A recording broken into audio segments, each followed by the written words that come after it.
May buntag, mga igsoon. Namahaw na mo? Sayo pa padir, oy. Unahaw nato ang Ginoo. Kani pagkainahan ni Maria sa simbahan. Kadto January 1st, motherhood, mao kadto ang selebrasyon sa pagkainahan ni Maria kay nanganak man siya. Once ang babae manganak, maminyo man o dili minyo, inahan siya. So gipakita lang ni Maria kung unsa kaduol ang iyang anak siyang kasing-kasing kay kanunay man siya gauban-uban kang Kristo hangtod sa gilansang sa krus. Nagbarog siya sa tiilan sa krus. Anak gayud ang mga inahan. Wala na si Jose, si Maria na lang. Kay nabiyuda naman ini si Maria. Gikuha naman ni Lord si Jose. So wala pa mag-antos, so wala pa magsugod sa ministry ang atong Ginoo. Mo nang daghan ako gipangutana nga mga inahan kung kisay bugat sila kasing-kasing ambana or anak. Tanan sila ng tubag na but pasabot, wala tayo labana. O nakasinati po sila sa mawadan o anak, namatayan. Tubag nila, Pader, pagkamatay sa akong anak, dito pa ako nakahimangno na bugat man di ay ang anak kay sabana. Sakto-sak. Kaya nakita ka mo sa iba na dagko naman mo. Pwede mampulihan ang bana. Ang anak dili pwede pulihan. Kung kinsang namukso kanimo, kung libat na anak mo na, dili na pwede alisdan og lain. Ang anak po dili magkapili og inahan. Kung kang kinsa ka nahimukso, mauna ang imo inahan. Dili pwede alisdan. Sa ako nanay di magwapa. Di ba't alpulihan na gwapa? Dili, mauna na imo inahan, imo dawaton, ato dawaton. Ngun anak mga igsuon. Muna si Maria, pinangga kayo niya si Jesus o pinangga po siya ni Jesus. Munang sawa pa mamatay ang atong Ginoo, gisecured, no? Gihabilin ang iyang inahan sa usa sa iyang mga tinun-an. Ang imong inahan, ang imong anak. So si Juan, nagibinlan sa inahan ni Jesus,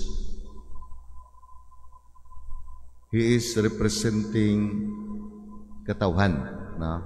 Siya nagrepresent sa katawhan mo na ato inahan nga tanan si Maria, kay inahan man siya sa simbahan. Kahapon man nahimugso ang ato selebrasyon, nahimugso ang simbahan sa pagkanaog sa balaan nga espiritu. Muna na ang kung unsa ka close ang relasyon, isip tao si Jesus, iya gimahal si Maria nga iyang inahan. Wa siya mag pasigarbo na sa Diyos pangko, anak pangko sa Diyos. Wa na pakilid na lang ba si Maria nga nag-anak kaniya hangtod sa iyang sawa pa siya mamatay, iya gayud gi pahiluna ang iyang inahan nga dunay mag-atiman kay wala naman si Jose. Kisa may mag-atiman kang Maria. Naihanon iya igsuon asawa ni Cleopas pero lahi man na sad. Mao na lang ang anauntaan mga anak. Buat mga anak kay matigulang na gani pasagda naman kay maayo na ila kahimtang. At turay butang dito sa kwarto na perteng lisura, perteng bahua, perteng inita. Kanang magsantala na ako sa mga tigulang ba ng mga inahan, kaluoy gayod. Kadako sa balay tapos dapat i-aircon, no? nindot ang kwarto kay pila na lang katuig. Unya adto pa ibutang dito sa budiga pagkaway batasan ng mga anak, mga igsoon. Gaba ra kay ilaton ingon anak. Mao na si Jesus gipahiluna gayon. Ang imong inahan, ingon niya kang Juan, ang imong anak. Mao to gipapuyo ni Juan si Maria sa ilang balay giatiman. Unya kay kuha ra man pod sa atong Ginoo ang iyang inahan. Mao na ang pagsakasala pag-assumption, no? Kanang title ni Maria nga Assumption ang iya pagsaka sa langit. Assume into heaven, Assumption. Sa ato pamilya kung napay ato ginikanan na tigulang na ango-ango na, samot ang ato pag-atiman, samot ang atong pagmahal, kay di na madugay manamilit na mana sila. Kunya, kung mamatay mo pa magakus-gakus sa lungon, mahal na mahal kita na mahal na mahal, abuhi pa, di ba nagakso nilang pasagdan ra nito. Mo na ng irony, no? Sa at ang uban mga anak, kamo mga buutan man mo na mga anak, kay hinimbahon man kamo. Mo nang kanang uban mga anak, ilabi na kanang walay mga simba, pagkaluoy kayo silang ginikanan. Kato ako na hatagan og Santo Olio dito sa pusok, murag ang gipuy-an, murag ad sa baboy.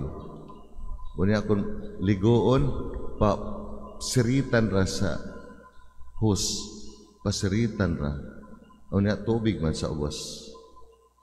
Pagkasakit pamalandongon mga igsuon, kung kita ng mga anak na di na nato at atimanon, di na nato atindihon ang atong ginikanan, na maoy naghimugso ka nato. Kung balik-balik na istorya, kasab-an, pasag nilang magbalik-balik, pasag nilang masigi pangutana, maumansyod at tumanta paingon mga igsuon. Di na ito kasab-an lang. Manang napari po na tiguwang ba na 80 kapina. Kailaman mo ni Father Mac, 88 na ba siya? Sige lang pangutana. Taod-taod mangutana na po. Kauban man kami sa Surigao. Taod-taod mangutana na ay bagong bisita, ipaila-ila. Taod-taod mangutana na po. Kisa na siya. Lako mauna ni ang ato padulungan. Mauna na ang akong padulungan usab. Mabot ang panahon na sige na ako masipangutan. O niya, mga bungol-bungol na po. Bungol-bungol. Anak man dyan. Nga igsoon. Science man ka na. Pero ayaw mo pagdali na mubiya na ning kalibutan. Ato lang paaboton kanus kita tawagon sa Dios. Muna ang mga batanon adtos gamay. Kay ato man sila ginikanan. Ato mga ginikanan nga ulyani na, nagkatigulang na, ato kayod masabtan ang ilang kinaiya. Manindog kita palihog alang sa katilumbanong pag-ampo